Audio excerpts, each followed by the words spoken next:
자, 오늘은 우리 고려가요 중에서도 이별의 정한 관련된 주제로 수업을 한번 해보도록 하겠습니다. 일단 고려가요에서 이별의 정한이니까 고려가요의 특징부터 알아야 되겠네요. 여러분들 다 아는 내용이겠지만 이제 마지막으로 정리한다 생각하면서 일단 고려가요는 당연히 고려시대의 노래를 말하는 건데요. 작가 계층은 주로 무슨 계층? 평민. 그렇지, 평민계층. 자, 그 다음에 어떠한 형식으로 되어 있나요? 332조 거 아닌가? 332조일 수도 있고 7호조일 수도 있는데요. 중요한 건 그래서 몇 음보가 돼? 4음보. 그렇지, 3음보. 그 다음에 다 같이 흥을 돋우기 위한 후렴구가 필요해요. 후렴구. 그러면서 자연스럽게 연이 구분됩니다. 분연체. 우리 고려시대 이전은 신라시대죠, 여러분. 신라시대의 고전시가 갈래가 뭐였죠? 모델가요? 아니, 신라시대의 노래 뭐라 그러죠? 향가? 향가잖아요. 향가의 형식이 어땠지, 얘들아? 4구체, 8구체, 10구체였지? 네. 연구분 없이 행구분만 있었잖아. 네. 근데 이제 여기에서 연구분이 생기는 거예요. 왜냐면 후렴구 때문에.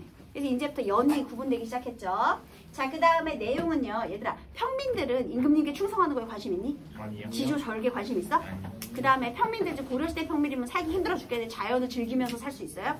아니요. 그러면 평민들은 주로 무슨 내용을 노래할까? 일단 살기 힘들다, 삶의 비애 이런 거. 그리고 또 하나, 예나 지금이나 우리가 모두가 다 관심 있는 주제 뭐죠?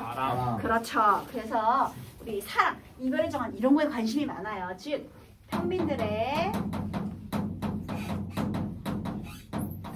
진솔한 정서 표현을 잘 드러내는데요. 삶의 비애를 다룬 작품은 우리 청산별곡 유명하고요. 그 다음에 이별의 정한 관련된 작품들을 이제 오늘 배우도록 하겠습니다. 그 다음에 이제 전승면에서도 아주 중요한 특징이 있죠. 원래는 평민요였어요. 자, 평민요였을 때는 어떻게 전승이 됐을까요?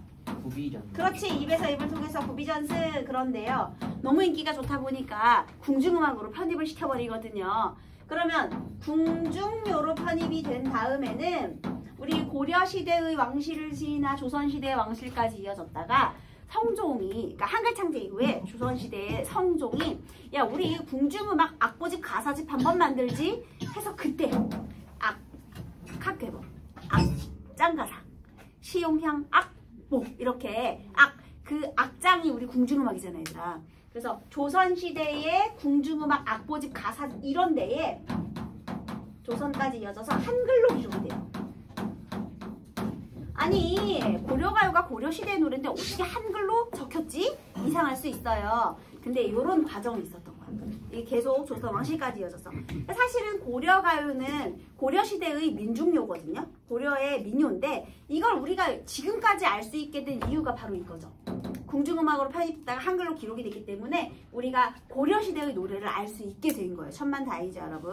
그래서 이런 특징들이 있더라. 자, 그럼 우리 이별의 정한 중에 첫 번째 작품이 바로 가시리 되겠습니다. 작장 이상의 가시리. 자, 가시리부터 공부해 볼게요. 여러분 읽어봐야 되겠죠? 따라 읽어보세요. 가시리 있고. 가시리 있고. 선생님이 나는은 뺐습니다. 나는은 괄호하세요, 여러분. 버리고 가시리 있고. 버리고 가시리 있고. 위 질증가 태평성대. 위 제주가 태평성대. 날로는 어찌 살라 하고. 날로는 어찌 살라 하고. 버리고 가시리 있고. 버리고 가시리 있고. 네, 나는 괄호하시고요. 위 질증가 태평성대 넘어갈게요. 그 다음 잡사와 두얼이 많으는. 선하면 아니 올세라. 서로님 보내 옴노니. 가시는 듯 도셔 오소서. 요렇게 삼은 거예요, 여러분. 자, 그 다음에요. 우리 아까 재경이가 332조 이런 말을 했거든요. 그게 어떻게 되는 거냐.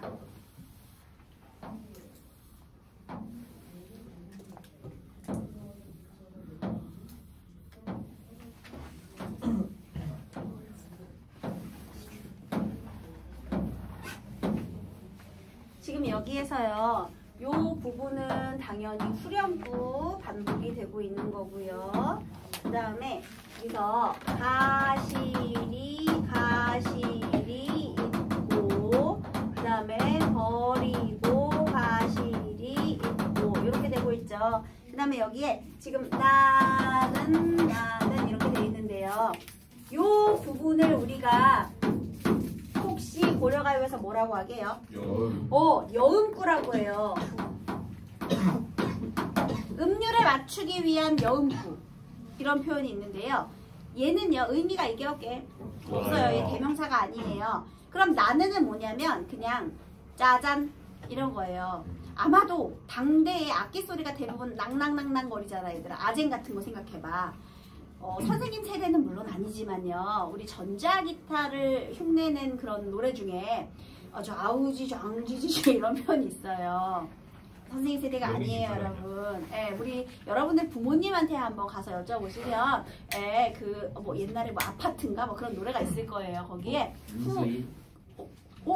쟤는 도대체 뭔가요? 너 소개했지, 너 동안이야. 거기 앞부분에 그 긴 전주 부분에 막 좌우지 장지지지 하는 부분이 나올 겁니다. 그게 이제 전자기타의 소리를 흉내낸 거거든요. 그러니까 아마도 그런 식으로 아마 짜잔 뭐 나난 뭐 이렇게 소리를 흉내냈겠죠. 그런데 선생님이 이제 삼음보라고 하니까 애들이 사실 음률에 맞추기 위한 거면은 얘도 음보율인가요?를 많이 물어봐요. 근데 어떻게 음보냐면 하나, 둘, 셋 이렇게 되는 거예요. 내가 뉴진스 팬이라 뉴진스를 막 너무 응원하고 싶어. 그래서 준비하고 있다가 오유 베이팔 뉴진스를 외치고 싶어. 언제 외쳐요, 여러분? 나올 때. 끝날 때마다. 그러니까 가사가 없을 때. 쉴 때. 쉬는 타임에 하죠. 네. 근데 내가 우유빛깔 뉴진스를 외친다고 해서 그게 걔네 박자에 포함이 되니? 아니죠. 그러니까 이렇게 되는 거예요. 가시리 있고 나는 버리고 가시리 있고 나는 무슨 소리인지 알겠죠? 그러니까 우리 쉴 때 그 외치는 것처럼 얘도 마찬가지. 그러니까 빈칸을 없애기 위해서 음률에 맞추기 위한 여음구. 그럼 여음구의 역할은 뭐가 되죠? 대적 아니에요? 우리가 우유빛깔 뉴진스를 외치는 이유는 뭐야? 우리 가수에게 맞아요. 용기와 힘과 응원의 메시지를 보내기 위해서잖아요. 그치? 그러니까 마찬가지. 여음구의 역할은 흥을 돋우고 음률을 맞추는 거죠. 그죠? 의미는 있어 없어? 없어. 자, 그 다음에 글자 수가 3개, 2개네. 그래서 이게 3, 3, 2조의 3음보가 되고요. 그 다음에 한 번, 2번, 3번. AA, BA 무려 같은 부분을 3번이나 반복했죠. 그래서 동일한 구절의 반복을 통해서도 또 음률을 형성하고 있다는 것이 특징 되겠습니다. 이런 거를 AAPA라고 하죠. A, B. A를 3번 반복했어요. 그리고 3, 3, 2조의 3음보 율격이기도 하고요. A를 3번 반복한 거고 얘는 글자 수가 3개, 2개라는 것이고요. 그 다음에 또 후렴구를 한번 볼까요? 위, 질증가, 대평성대라고 돼 있어요.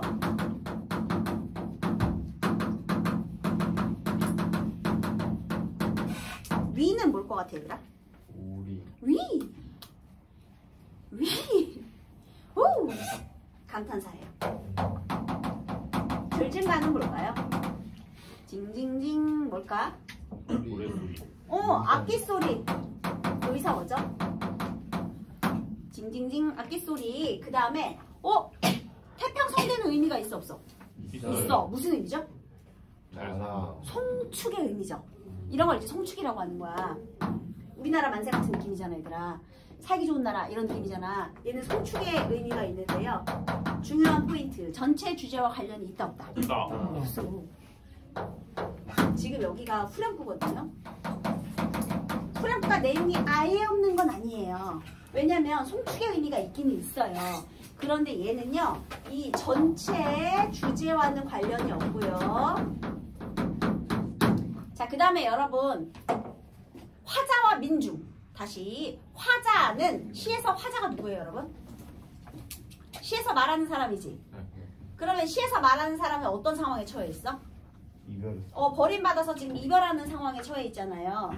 그러면 화자하고는 관련이 없지만 이것을 즐기는 당대의 청중들, 당대의 민중들은 있을 수 있죠. 그 민중들의 소망이 반영되었다는 괜찮죠. 얘는 전체 주제와는 관련이 없지만 당대 민중의 소망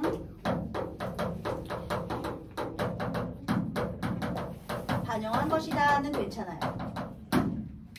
어차피 후렴구는 뭔가 넣어야 되니까. 그리고 또 하나, 지금 이 태평성대라는 의미를 넣은 이유는 또 전승면에서 무슨 특징을 반영하는 거야? 그렇지. 궁중으로 편입되는 과정에서 야 임금님 앞에서 공연을 해야 돼. 버리고 가냐? 내용 이상하잖아.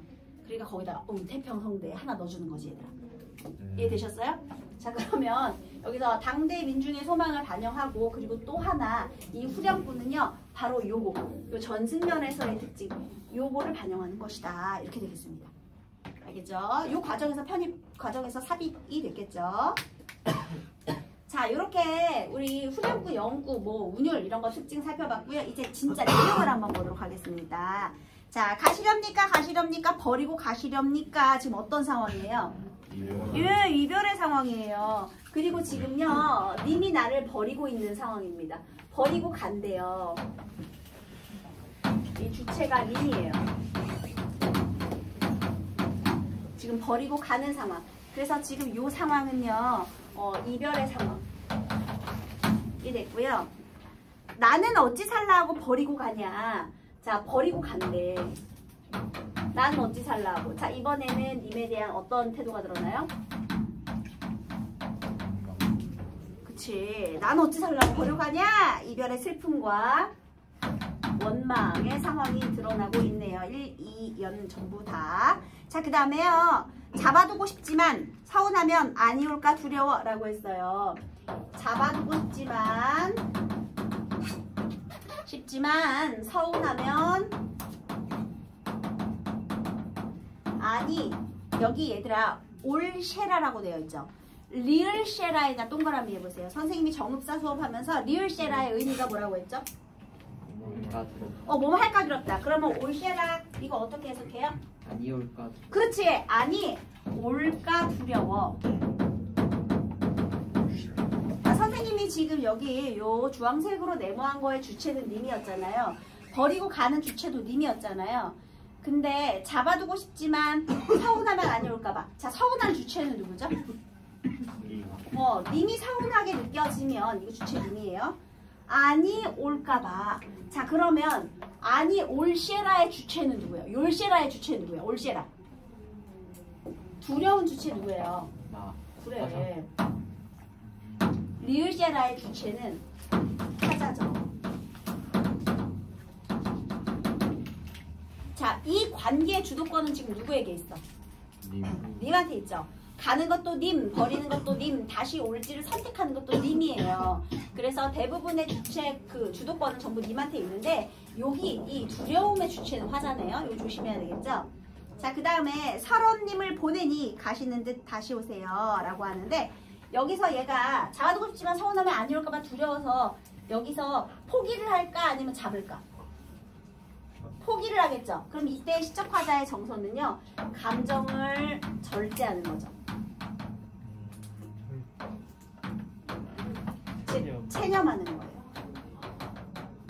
내가 여기서 어떻게 나 살라 그러고 버리고 가냐 했잖아요.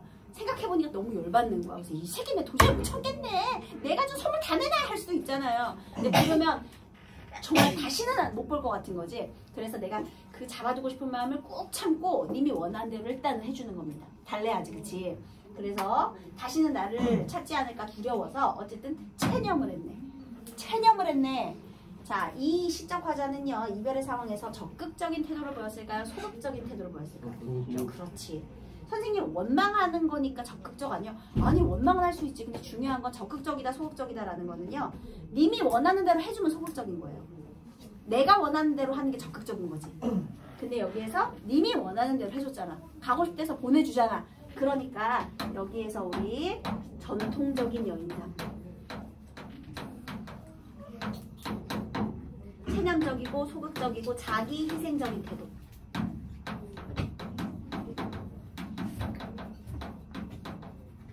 자기 희생적인 태도를 보이고 있죠.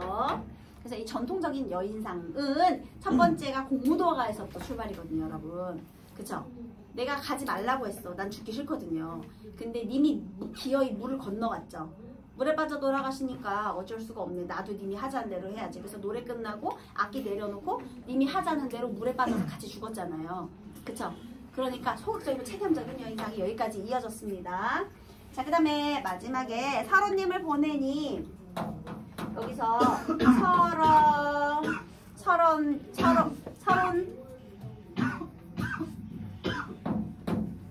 님을 보내니 가시는 또 다시 오세요.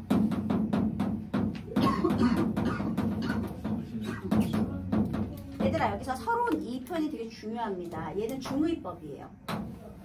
얘가 왜 중의법이냐? 이 서럽다의 주체가 둘 다 되기 때문에 요거를 조금 더 자세히 보도록 하겠습니다. 만약에요 서럽다의 주체 얘가 중의예요 여러분. 두 개가 다 돼요. 서럽다의 주체가 나일 경우를 생각해 볼게요. 서럽다의 주체가 화자인 경우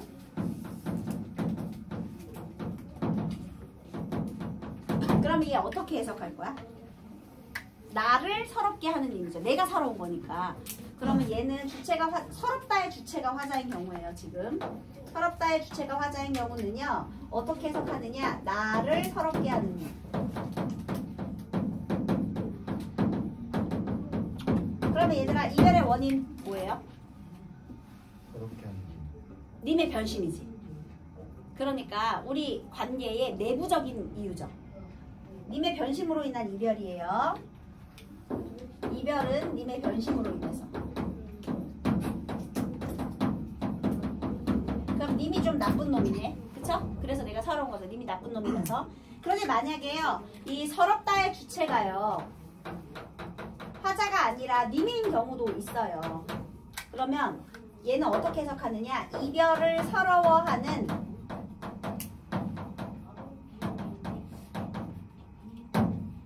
님을 보내니.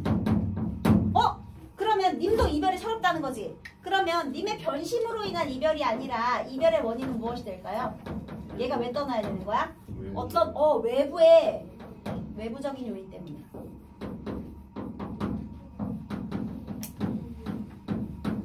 이사를 갈 수도 있고 유학을 갈 수도 있는 거잖아요. 그죠? 아니면 집안의 반대 때문에 헤어질 수도 있는 거고요. 그러니까 얘도 서러운 거랑 나를 서럽게 하는 거랑 느낌이 전혀 다르죠. 그래서 이런 효과 때문에 중의적 표현을 써준 거예요. 만약에 이렇게 해석을 한다면 화자의 소망이 투영되었다 해도 되죠. 이번엔 민중이 아니라 화자의 소망. 그죠? 화자의 소망이 투영됐다. 이렇게도 볼 수가 있습니다. 중요한 포인트는 가신 듯 다시 오세요. 이게 바로 화자의 뭐예요? 가는 것도 님, 오는 것도 님. 그래서 얘는 이제 소망의 표출, 재회에 대한 소망이 되겠네요. 그래서 여기는 만약에 다시 재회 소망. 이렇게 기승전결의 짜임새로 되어 있죠. 그쵸? 자, 그러면요. 화자는 재회를 확신한다. 어때요? 틀렸죠? 그래서 이 가시리에서는 뭐가 중요하냐? 요 후렴구, 여음구, 고려가요의 형식, 그 다음에 전승면에서의 특징 이런 게 중요하고요. 그 다음에 시적 화자의 태도가 중요합니다. 얘는 소극적이고 자기 희생적인 여인상, 전통적 여인상의 모습이 드러나 있어요. 알겠죠? 자, 그러면 이제 서경별곡으로 가볼게요.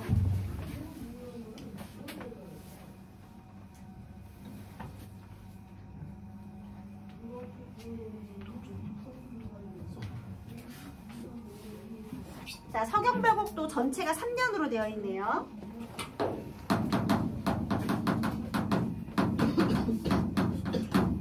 그럼 먼저 1년부터 공부를 할 건데요.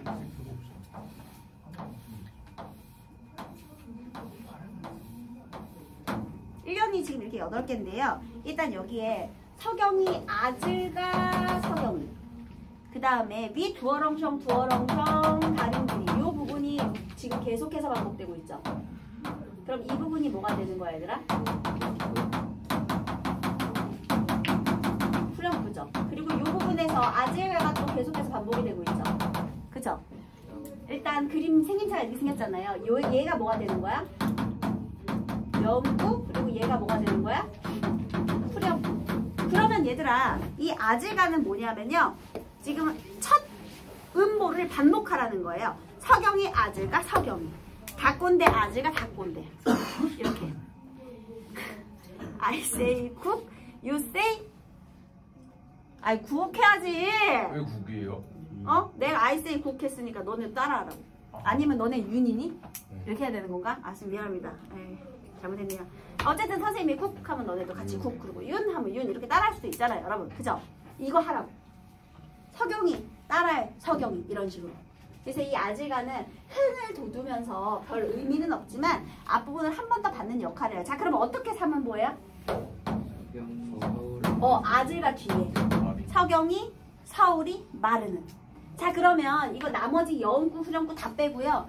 요 아질가 뒷부분 여기로 요렇게 삼음고 이렇게 4줄 되는 거죠.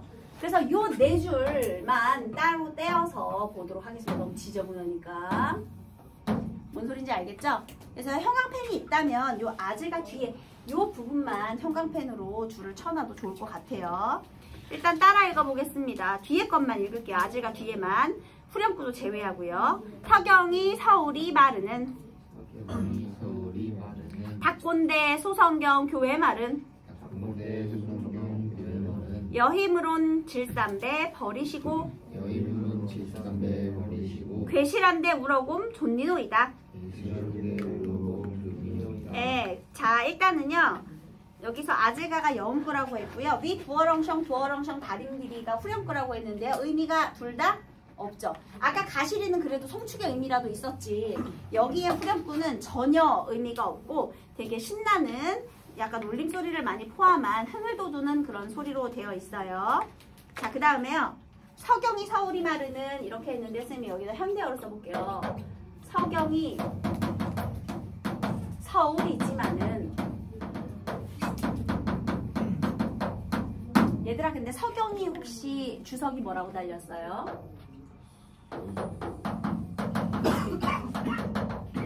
서경은 평양입니다. 이상하지 않아요 여러분? 고려시대래 얘들아. 고려의 수도가 어디예요? 기억시옷 어디죠? 개성이야. 평양이 수도야? 평양이 수도였던 시절 있죠? 언제죠? 평양성 고구려잖아요. 너네 만약에 우리나라의 수도가 세종시로 변경된다고 생각해봐. 이제 행정수도는 맞죠? 원래 사실상 수도는 세종시예요 지금. 행정수도잖아. 그치만 우리 마음속의 수도는 언제나 어디야? 서울이잖아. 똑같아. 왜냐하면 고구려의 기상을 이어받은 나라가 고려잖아요. 그러니까 얘네 그 고려인들에게 평양이 가지는 의미를 생각해봐. 역사와 문화가 살아 숨쉬는 도시 아니겠습니까? 그쵸? 그런 것처럼. 자, 그렇다면 서경이 서울이지만은 해서 서울이라는 것은 그러니까 뭐 문화의 중심지 아니면 그냥 도시, 좋은 동네 이렇게 생각하시면 돼요. 그러니까 평양이 서울이지만은 그냥 뭐 잘 닦인 도시이지만은 뭐 이렇게 해석하시면 되겠습니다. 그 다음에 닭곤대, 소성경, 교회 말은 여기서 닦은 곳이라는 말은요 2개가 되는데 내 몸을 닦은 곳 그러면 내 고향이겠죠. 그 다음에 잘 닦여진 곳 그러면 발전된 도시의 이미지가 있겠죠. 2개가 다 돼요. 그러니까 닦은 곳인 소성경을 교회다. 얘들아 괴다라는 말 무슨 뜻이죠? 괴다. 그 중세의 괴다라는 말은 사랑하다 하거든요. 이게 교회다가 괴다. 그래서 소성경을 사랑하지만 이렇게 되는 거예요. 여기서 내가 몸을 닦은 곳이다 아니면 잘 닦인 곳이다 둘 다 된다고 했어요. 소성경이 작은 도시 평양 똑같은 뜻입니다. 서경이 소성경이야. 여기가 살기 좋은 동네이고 나는 여기를 사랑한대요. 그런데 여기서 여힘으론 질삼배 버리시고 여의다 이별하다거든요. 이별하기보다는 길쌈하던 배 이게 길쌈배예요. 를 버리고라도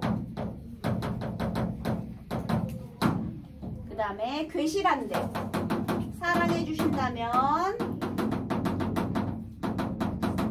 울어곰. 얘들아 여기서 곰은요 우리 정읍사 할 때 선생님이 달하 높이 곰 돋으시야 머리 곰 비추시라 해서 곰 얘기했죠. 맞아요. 강조의 의미를 더하는 전미사다 라고 했잖아요. 그러니까 울어곰은 울며 좋다. 따라가겠습니다. 이렇게 되는 거죠. 그럼 자, 이 의미 다시 한번 해석해 볼게요. 내가 서울을 내가 지금 살고 있는 동네를 너무 좋아해요. 게다가요, 길쌈하던 배, 이거는 지금 여기는 나의 삶의 터전이고요. 이 여성 화자의 삶의 터전. 길쌈하던 배는 이 화자의 생업수단이에요. 길쌈하던 배에 이 옆편내는 귀족층일까요? 평민층일까요? 평민이니 귀족이니? 평민. 평민이지. 바느질, 배를 바느질해서 연명해서 먹고 사니까요. 바느질꾼 아닙니까? 미싱꾼이잖아요. 미싱꾼. 옛날에 미싱. 그죠? 그러니까 길쌈하던 배, 바느질하던 배를 내팽겨치고라도, 즉 내 생업을 다 포기하고 내 생계의 수단도 포기하고 나의 삶의 터전도 다 버리고라도 사랑해 주신다면 울며 울며 따라가겠대요. 자, 그러면요. 얘가 운데 왜 울어요? 이별의 슬픔으로 인해 울고 있다. 맞아요? 틀려요? 틀렸지. 왜냐면 따라간다고 했잖아. 근데 그럼 왜 우는 거야? 돈을 못 벌어서. 내가 이 고향도 사랑하고 생계 이것도 마음에 들어. 이걸 포기하니까 우는 거야.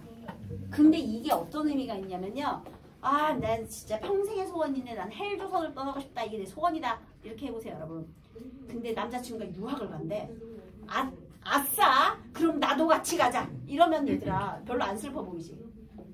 근데 내가 지금 사는 곳이 너무 마음에 들고 내 직업도 너무 마음에 들어.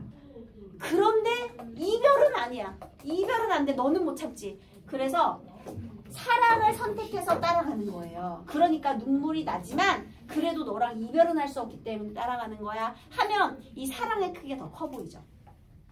그래서 여기에서 지금 우는 이유가 중요해요. 왜 우느냐? 이 고향에 대한 애정과 내 생계수단에 대한 애정 때문에. 이게 이별의 슬픔 때문에 우는 게 아닙니다. 그런데 내가 그럼에도 불구하고 사랑을 선택하겠다라는 것은 오히려 님에 대한 사랑의 크기를 더욱더 강조하는 것이 되겠죠. 이별을 못해. 이렇게 되니까요. 사랑을 강조하기 위한 의미예요. 자, 그러면 여기서 이 시적 화자의 태도를 한번 또 생각을 해봐야 되겠네요. 얘는 현실을 거부했니? 현실을 수능했니? 현실을 수능했니? 거부했니? 이별을 거부했어요? 이별을 받아들였나요? 거부했죠? 그러면 현실을 거부한 거죠. 그러면 자, 이별의 상황에서요. 이별을 거부했어요. 그리고 본인이 하고 싶은 대로 했죠. 따라간대잖아. 맞아요. 이별을 거부하는 적극적인 태도. 우리 고전 시가 문학에서 적극적 옆편내는 요년 한 명입니다, 여러분. 그래서 나머지는 다 소극적이고 님이 하자는 대로 현실이 시키는 대로 다 받아들여. 근데 얘는 이별을 거부하고 적극적인 태도를 보였기 때문에 이별의 정황 관련된 작품에서 빠지지 않고 등장해요. 왜냐하면 시적 화자의 태도를 비교해야 되기 때문에. 울긴 합니다. 고향을 사랑하고 내 직업을 사랑하니까요. 하지만 이별은 거부하는 적극적인 태도의 모습을 보였어요. 이해됐죠? 그래서 얘의 태도를 꼭 기억해 두시고요. 자, 이번에는 서경발곡의 이연으로 가보겠습니다. 자, 이연 독해 뒤에만 따라 읽을게요. 아들과 뒤에만요. 구슬이 바위에 지신들. 구슬이 바위에 지신들. 야, 따라 읽어. 끈인 듯 그칠이 있까. 그 다음 즈문 해를 외우곤 여신들. 신인 듯 그칠이 있까. 네, 자, 얘도 이렇게 되어 있는데요. 일단요, 구슬이 바위에 떨어진다. 얘는 서경의 노래라고 하고 얘는 구슬의 노래라고 하거든요. 근데 자, 우리 구슬이 바위에 떨어지면 어떻게 되죠? 깨져요. 네, 이게 바위예요. 깨지나? 바위에 떨어지면 쨍그랑 되겠죠. 네. 그런데 무언 끊어지지 않아? 끈. 구슬을 꿰차고 있던 이 끈은 끊어지지 않는답니다. 이와 마찬가지로 즈문해. 얘들아, 즈문은 숫자로 몇이에요? 1000. 1000입니다. 그럼 즈문해는 1000년이죠. 엄청난 과장이네요. 즈문해를 외우라는 거는 따로 떨어져서 이런 뜻이에요. 그러면 헤어져, 여다, 가다. 따로 떨어져 살아간다 해도 신, 믿음이 끊어지겠습니까? 이렇게 되는 거네요. 자, 그럼 끈이 꼴 뭐가 되는 거예요? 신, 믿음. 그러면 구슬은 무엇이 되죠? 화자와 님의 관계. 자, 그러면 화자와 님의 관계가 바위, 실연이죠. 이별의 원인. 그래서 실연을 만나서 지금 어떻게 된 거예요? 깨졌어. 몸이 떨어지게 된 상황.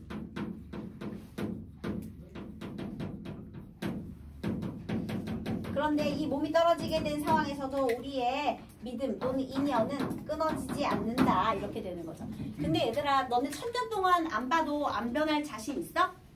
아니요. 예, 과장 적으세요, 여러분. 엄청난 과장이죠. 너무나 과장이 심해요. 자, 그 다음에요. 화자와 님의 관계를 자연물에 빗대어 표현하다. 맞아요, 틀려요? 여러분, 구슬은 자연물이 아닙니다.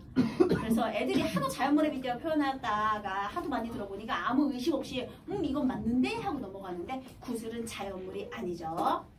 바위만 자연인데요. 바위는 화자와 님의 관계가 아니라 이들에게 가해진 시련, 이별하게 된 원인에 해당이 되겠습니다.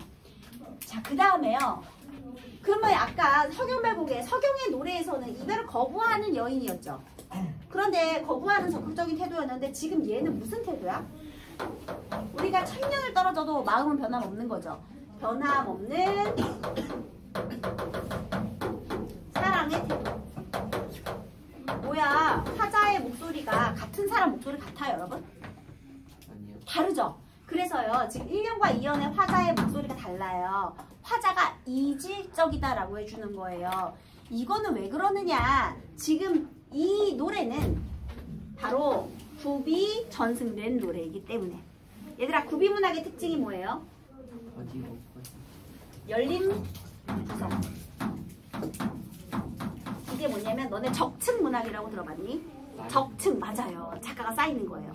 그래서 당대에 유행하던 구절을 합치고 필요 없는 부분 버리고, 이게 바로 적층 문학의 성격이죠. 그래서 재밌는 건 계속 첨가가 되고.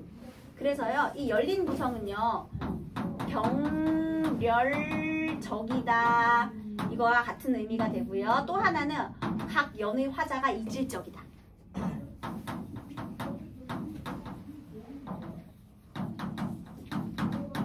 소재나 주제가 비슷한 거 그냥 다 묶어버린 거죠. 그래서 그렇고요. 자, 얘는 또 이렇게 해석할 수 있어요. 우리 1년의 화자는 성별이 무조건 뭐예요? 여자죠. 어떤 단어 때문에?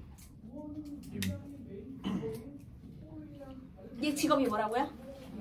그래, 길쌈 하던 배 있잖아요. 그러니까 바느질을 하는 화자는 무조건 여자겠죠. 고려시대니까요. 자, 그러면요, 1년의 화자가요, 무조건 여자예요. 그럼 얘는 이제 어떻게 보느냐? 얘가 나 못 헤어져, 나 쫓아갈 거야, 나 너랑 못 헤어져 했잖아요. 그래서 이 화자를 달래는 남성의 노래로도 보는 거예요. 야, 우리가 몸이 떨어진다고 마음도 멀어지겠느냐. 1000년이 따로 떨어져도 1000년을 헤어져 있어도 우리의 사랑은 변하지 않아. 이렇게 해석할 수도 있고요. 그 다음에 또 하나, 얘를 그냥 다 여성 화자로 본다면 우리 심리학적 이론에 이런 게 있대요. 사람이 믿을 수 없는 큰 시련의 그 시련을 만나잖아요. 그럼 첫 번째 단계가 현실 부정 단계래요. 아니야, 나 못 헤어져, 이렇게는 헤어질 수 없어, 나 쫓아갈 거야, 이렇게. 그 단계를 지나고 나면 2단계가 자기 합리화 단계래요. 에이, 설마 우리가 헤어진다고 마음이 변하겠어? 몸은 떨어져 있어도 우리 마음은 변하지 않아. 이렇게. 현실 부정 단계, 자기 합리화 단계. 얘 이르렀다, 이렇게도 볼 수 있답니다. 심리학적 근거로 그렇게 된대요. 됐죠? 변함없는 사랑의 태도. 자, 이번에는 3년 대동강의 노래로 가보도록 하겠습니다. 얘는 16행으로 되어 있어요. 그러니까 후렴구 빼면 다른 건 4줄인데 얘는 6줄로 되어 있네요. 이 대동강 뒤에만 따라 읽어보겠습니다. 대동강 넓은지 몰라서 배내어 놓았냐 사공아. 네, 니은다 의문형어미죠. 니각실 없난지 몰라서 열배에 얹었냐 사공아. 대동강 건너편 꽂으려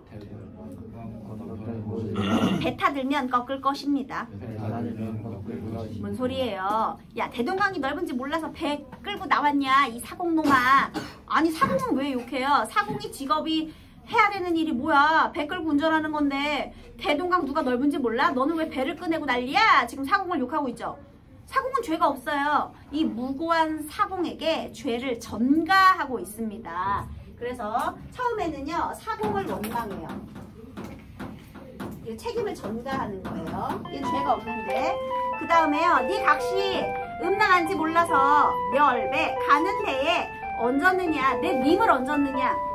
이건 또 무슨 소리냐면요. 야, 지금 네 각시 음란에 가서 니네 집안 단속이나 해. 니네 각시도 바람났을지 몰라. 지금 네가 여기서 우리 님을 배에 태우고 갈 때가 아니야. 이렇게 해석하나. 이 패드립이죠. 그리고 또 하나는요. 네 각시 음란한지 몰라서 가는 배에 내 님 태웠냐. 내 님이 타고 가면 네 각시하고도 붙어먹는다. 이렇게 해석 둘. 그러니까 이 노래가 얼마나 진솔한 정서 표현인지 아시겠죠, 여러분? 이제 남녀 상렬지사가 무슨 뜻인지 아시겠죠? 어쨌든 패드립까지 하고 있어요. 그 다음에요. 대동강 건너편 꽃. 이건 뭘까? 새로운 년. 배 타 들고 가면 꺾을 것이다. 이거 어떻게 된 거예요? 이 배, 대동강 이쪽에는 다 꺾었나 봐. 그래서 이제 새로운 여자 만나러 대동강 건너편까지 간대요. 그러면 대동강 건너편 꽃은 뭐가 되는 거예요? 다른 새로운 여인. 그러면 질투의 대상이죠, 여러분. 새로운 여인이고 질투의 대상이고요. 지금 사실은 님도 원망해요. 님이 굉장히 문란합니다. 다른 여편네를 만나러 간대잖아요. 자, 얘는요. 말투가 어떠냐면 질투의 태도를 보여주고 있죠. 그래서요. 각 연애 화자가 전부 다 어떻다고요? 이질적이다. 이게 바로 구비전승되는 특징을 보여준다가 되겠습니다. 네, 다음 시간에 선생님 정석가를 할 건데요. 정석가의 6년하고 이 서경배곡의 2년이 똑같을 거거든요. 이것도 구비문학의 특징이니까 잘 기억해두고 다음 시간에 다시 얘기해 보도록 하겠습니다. 수고하셨습니다.